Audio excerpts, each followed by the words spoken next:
નમસ્કાર દર્શક મિત્રો, આપ જોઈ રહ્યા છો વીએસ ન્યૂઝ. સમાચારમાં વાત કરીએ તો રાજુલા શહેરમાં આવેલ બીએપીએસ સ્વામિનારાયણ મંદિર ખાતે ભવ્ય રાસ ગરબાનું આયોજન કરવામાં આવ્યું.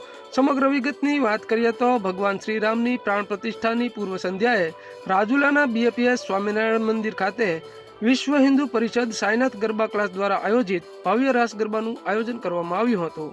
ત્યારે રાજુલાના ધારાસભ્ય હીરાભાઈ સોલંકી ખાસ ઉપસ્થિત રહ્યા હતા. આદરણીય નરેન્દ્રભાઈ મોદી દ્વારા અયોધ્યામાં રામ મંદિરની પ્રાણ પ્રતિષ્ઠા કરી રહ્યા છે.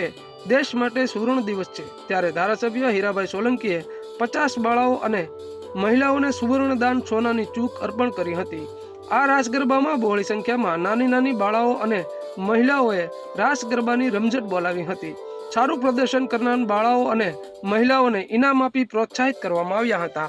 આ તકે તાલુકા પંચાયત પ્રમુખ પ્રતિનિધિ ધીરજલાલ પુરોહિત, રાજુલાના પીઆઈ ઇન્દુબા ગીડા, રવુભાઈ ખુમાણ, વિશ્વ હિન્દુ પરિષદ પ્રમુખ યુવરાજભાઈ ચાંદુ, પૂર્વ વિશ્વ હિન્દુ પરિષદ પ્રમુખ બિપિનભાઈ વેગડા તેમજ તમામ વિશ્વ હિન્દુ પરિષદના હોદ્દેદારો, કાર્યકર્તાઓ, ચેમ્બર્સ ઓફ કોમર્સના પ્રમુખ મનીષભાઈ વાળા, ગૌરાંગભાઈ મહેતા, મુકેશભાઈ ગુજરિયા સહિત રાજુલાના સર્વજ્ઞાતિના આગેવાનો, ખેલૈયાઓ ઉપસ્થિત રહ્યા હતા. તો આવા અવનવા સમાચારો જોવા માટે જોતા રહો વીએસ ન્યૂઝ રાજુલા.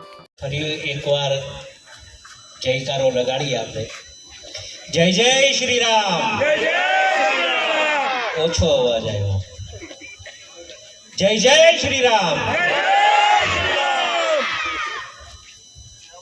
આવતીકાલે આપણા સૌ માટે, સનાતન ધર્મ માટે, સમગ્ર આખા દેશમાં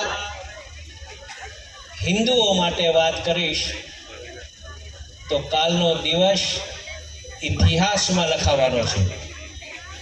અહીંયા ઘણા બધા માતૃશક્તિઓ, બહેનો, માતાઓ બધા ઉપસ્થિત છે. આવતીકાલે અયોધ્યામાં રામલલ્લા બિરાજમાન થવાના છે. 457 માતાઓ, બહેનો આ વાતને નોંધમાં રાખજો કે 497 વર્ષ પછી આપણો આ દેશમાં અયોધ્યામાં રામલલ્લા બિરાજવા જઈ રહ્યા છે. ખૂબ મોટી સિદ્ધિઓ આપણા દેશમાં ઉપલબ્ધ થવાની છે. મિત્રો, આ દેશમાં 3 યુદ્ધ થયા. આ 3 યુદ્ધમાં જેટલા લોકો નથી મર્યા ને એટલા કાર સેવકો, 3 લાખ જેવા કાર સેવકો રામચંદ્ર ભગવાનનું મંદિર બનાવવા માટે મળ્યા છે. આ ઇતિહાસમાં યાદ રાખજો. અને આજે નારી શક્તિઓ છે ત્યારે આટલું અવશ્ય યાદ કરીશ. આપણે સૌ આદરણીય આપણા યશસ્વી વડાપ્રધાન નરેન્દ્રભાઈ મોદીજીને આપણે યાદ કરીએ છીએ, પણ આજે હું યાદ કરીશ એમની માતાઓને કે હીરાબાને આજે યાદ કરવા જોઈએ, જેણે આવા સુપુત્રને જન્મ આપ્યો, જેના કારણે 497 વર્ષ પછી આપણે જે આ સિદ્ધિ મળવા જઈ રહી છે એના માટે આપણે સૌને ગર્વ લેવા જવાનો છે. આવતીકાલે સૌ ખૂબ મોટી સંખ્યામાં જ્યારે રામચંદ્ર ભગવાનની અહીંયાથી શોભાયાત્રા નીકળે ત્યારે સૌ આમાં ખૂબ મોટી સંખ્યામાં એમાં ઉપસ્થિત રહેજો.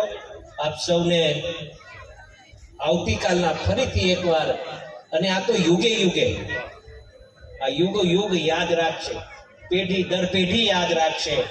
આ 22 તારીખ કોઈને ભૂલાશે નહીં. એટલે મિત્રો, માતાઓ, બહેનો, આ ખૂબ મોટી સંખ્યામાં આવતીકાલે પણ આપ સૌ ઉપસ્થિત રહો, એ જ આપ સૌને આમંત્રણ છે. આપ હમણાં જેમ ભાઈએ વાત કરી એમ મારી દીકરીના લગ્ન થવા જઈ રહ્યા છે. આમ તો 24/2 લગ્ન છે, પણ બધા પ્રસંગો આપણે જાફરાબાદમાં કરવાનો છે. 19 તારીખે કિંજલ દવે રાસ ગરબાનું આયોજન છે. એટલે અહીંયા બહેનો, દીકરીઓ જ્યારે રાસ ગરબા લેતી ત્યારે કિંજલ દવે ખૂબ મોટા આમ તો રાસ ગરબાના કહેવાય છે. એટલે આપ સૌ એમાં પધારો. મારું ભાવભીનું આમંત્રણ છે અને મારું ભાવભીનું આમંત્રણ સ્વીકારો, એ જ આપ સૌને વિનંતી. બધી બીજી વ્યવસ્થા તો હશે જ, આપ ખાલી પધારો, આટલું કહીને વિનવું છું. જય જય શ્રી રામ.